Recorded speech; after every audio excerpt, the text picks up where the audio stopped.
உலகெங்கும் வாழும் தமிழ் இனிய உறவுகளுக்கு உலக மின்னஞ்சல் உங்களை அன்புடன் வரவேற்கின்றது. இன்றைய தலைப்பு பிரான்சில் 2026 தொடக்கம் ஏற்படவிருக்கும் பலவிதமான மாற்றங்களை பற்றி இங்கு ஆராயவிருக்கின்றேன். இது உங்கள் அனைவருக்கும், அதாவது பிரான்ஸ் நாட்டில் இருக்கும் அனைவருக்கும் உதவியாக இருக்கும் என்ற எண்ணத்தில் இதை உங்கள் முன் சமர்ப்பிக்கின்றேன். 2026 பிரான்சில் ஏற்படும் முக்கிய மாற்றங்கள். முதலாவதாக குறைந்தபட்ச ஊதியம் அல்லது ஓய்வூதியம். 2026 ஜனவரி 1 முதல் மாதாந்திர குறைந்தபட்ச ஊதியம் SMIC என்று அழைக்கப்படும் 1.18 வீதம் உயர்ந்துள்ளது. அதாவது 1801 யூரோ 80 ஃப்ராங்க் யூரோவிலிருந்து 1823.03 ஆகிறது. இதனால் முழுநேர ஊழியருக்கு மாதம் சுமார் 17 யூரோ நிகர அதிகரிப்பு கிடைக்கும்.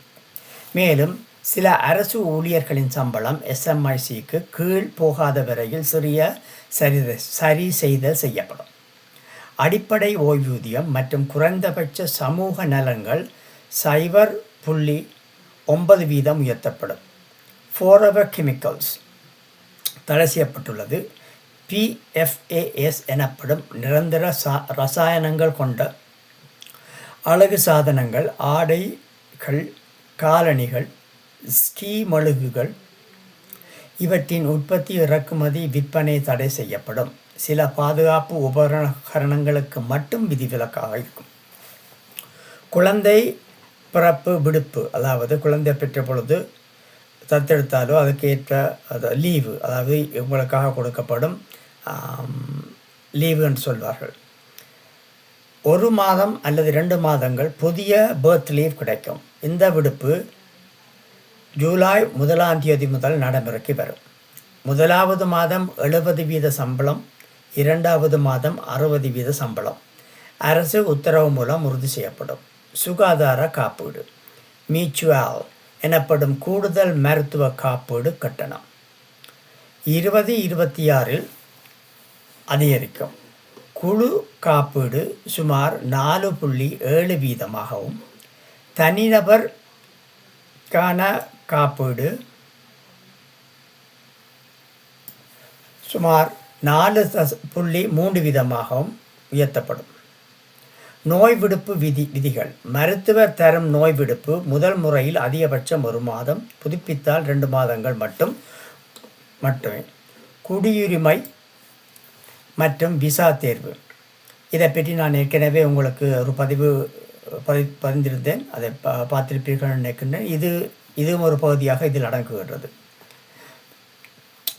நீண்டகால குடியிருப்பு அனுமதி. பிரெஞ்சு குடியுரிமை பெற வேண்டுமெனில் எழுத்து தேர்வு கட்டாயம். 40 MCQ கேள்விகள், 45 நிமிடம், குறைந்தபட்சம் மதிப்பெண் 32% ஆகும்.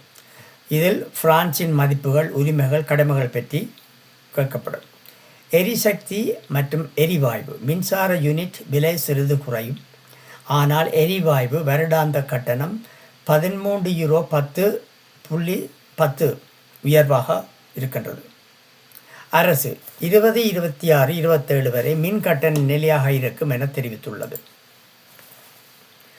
வீட்டு புதுப்பிப்பு உதவி மாப்ரேம் ரெனோவ் வீட்டு புதுப்பிப்பு உதவி 2026 பட்ஜெட் இல்லாததால் தற்காலிகமாக நிறுத்தம் செய்யப்பட்டுள்ளது. தபால் கட்டணங்களின் விலைகள். லெட்டர் பாசல் கட்டணம் சரியாக 7.4 வீதம் உயர்வு. சாதாரண முத்திரை 1.52 யூரோ. அவசர மின்னஞ்சல் 1.60 யூரோ. பதிவு கடிதம் 20 கிராம் 6.11 யூரோ. பண பரிசு அறிவிப்பு. உறவினர்களுக்கு அளிக்கும் பெரிய பண பரிசுகள் மற்றும் மதிப்புகள் உள்ள பொருட்கள் ஆன்லைனில் அறிவிக்க கட்டாயம்.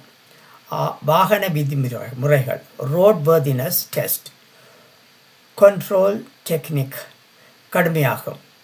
டகாட்டா ஏர்பேக்ஸ் உள்ள வாகனங்களுக்கு மறு பரிசோதனை கட்டாயம். இளஞ்சிவப்பு எண் பலகை தற்காலிக பதிவு WW/W வாகனங்கள் இளஞ்சிவப்பு பின்னணி எண் பலகை பயன்படுத்த வேண்டும். பானங்களில் மருந்து கலப்பு சோதனை, ட்ரிங்க்ஸ் ஸ்பைக்கிங் கண்டறியும் மருத்துவ சோதனைகள் புகார் இல்லாமலும் அரசு காப்பீட்டில் பணம் திருப்பி வழங்கப்படும். எரிசக்தி மதிப்பீடு மாற்றம். சிறிய மின்சார வீடுகளுக்கு சாதகமாக எனர்ஜி பெர்ஃபார்மன்ஸ் சர்டிஃபிகேட் EPC கணக்கீடு மாற்றம். இதனால் 7 லட்சம் வீடுகள் F/G பட்டியலிருந்து வெளியேறும்.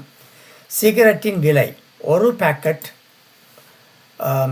€0.10 ஆகும் 0.50 ஆக உயரவிருக்கின்றது.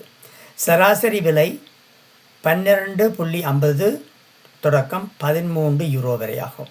முடிவுரை. பிரான்சில் 26 சம்பளம் மற்றும் ஓய்வூதியம் உயர்வு, செலவு அதிகரிப்பு, புதிய விதிமுறைகள், கட்டுப்பாடுகள் என்று மக்களின் அன்றாட வாழ்க்கையை நேரடியாக பாதிக்கும் பல மாற்றங்கள் நடைமுறைக்கு வருகின்றன. நன்றி, வணக்கம்.